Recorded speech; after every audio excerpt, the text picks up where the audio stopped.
شمائل مصطفیٰ صلی اللہ علیہ وسلم، نبی آخر الزمان محمد مصطفیٰ صلی اللہ علیہ وسلم اللہ تعالیٰ کے سب سے زیادہ محبوب مقرب نبی اور رسول ہیں۔ اللہ تعالیٰ نے آپ کے اندر وہ تمام شمائل اور خصائص جمع فرما دیے جو سابقہ انبیاء کو عطا ہوئے۔ آپ کو تمام انبیاء اکرام میں فضیلت بخشی گئی۔ حضور سرور کونین کی ذات اقدس حسن و کمال کا سرچشمہ ہے۔ اللہ تعالیٰ نے آپ کو وہ جمال بخشا کہ انسانی آنکھ آپ کے جلووں کی تاب نہ لا سکتی تھی۔ جامع ترمذی میں ہے، حضرت جابر بن سمرہ فرماتے ہیں، ایک رات چاند پورے جوبن پر تھا اور ادھر حضور اکرم صلی اللہ علیہ وسلم بھی تشریف فرما تھے۔ آپ نے سرخ دھاری والی چادر اوڑھ رکھی تھی۔ تاجدار کائنات صلی اللہ علیہ وسلم اللہ کی قسم چاند سے زیادہ حسین لگ رہے تھے۔ سبحان اللہ۔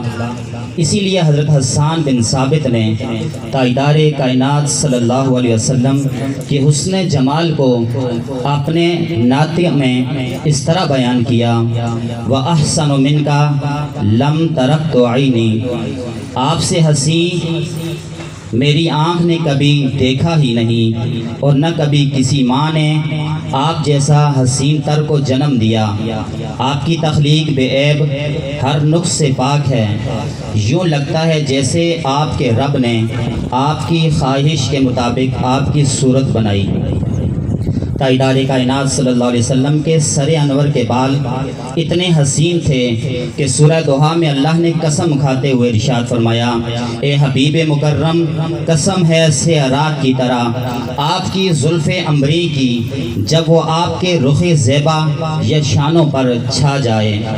تاجدار کائنات صلی اللہ علیہ وسلم کی مبارک پیشانی فراخ، کشادہ، روشن اور چمکدار تھی، جس پر ہر وقت خوشی، اطمینان، مسرت کی کیفیت آشکارا رہتی۔ اللہ تعالیٰ نے اپنے محبوب کو خوبصورت، پرکشش، جاذب نظر، حسن زیبائی کا مرکہ آنکھیں عطا فرمائی۔ حضرت علی فرماتے ہیں کہ آپ کی آنکھیں کشادہ اور سیاہ تھی۔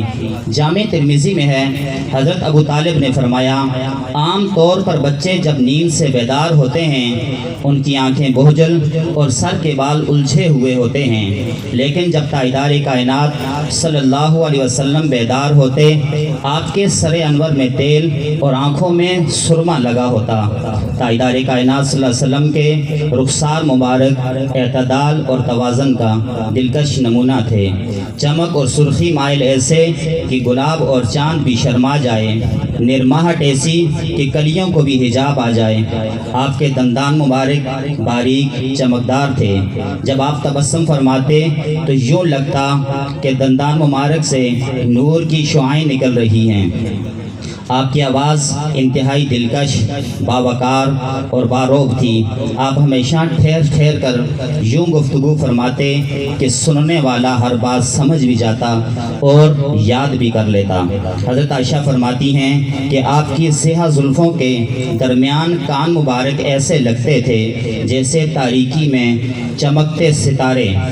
آپ کے دست اقدس اتنے نرم اور ملائم، شبنم کے قطروں اور پھول کی پتیوں کی طرح نازک اور خوشبودار تھے۔ جب ہم تاجدار کائنات صلی اللہ علیہ وسلم کے حلیہ مبارک کے بارے میں سنتے اور سوچتے ہیں تو پھر زبان کہہ اٹھتی ہے کہ آقا تیرے ہوتے جنم لیا ہوتا، آقا تیرے ہوتے جنم لیا ہوتا، پھر کبھی تو تجھے ملا ہوتا۔ کاش میں تیرے سنگ در ہوتا، کاش میں سنگ در ہوتا، تیرے قدموں کو چومتا ہوتا۔ تو چلا کرتا میری پلکوں پر، تو چلا کرتا میری پلکوں پر، کاش میں تیرا راستہ ہوتا، کاش میں تیرا راستہ ہوتا۔ ذرہ ہوتا میں تیری راہوں کا، تیرے طلبوں کو چھو لیا ہوتا، تیرے مسکن کے گرد شام و سحر بن کے منگتا پھر رہا ہوتا، بن کے منگتا پھر رہا ہوتا۔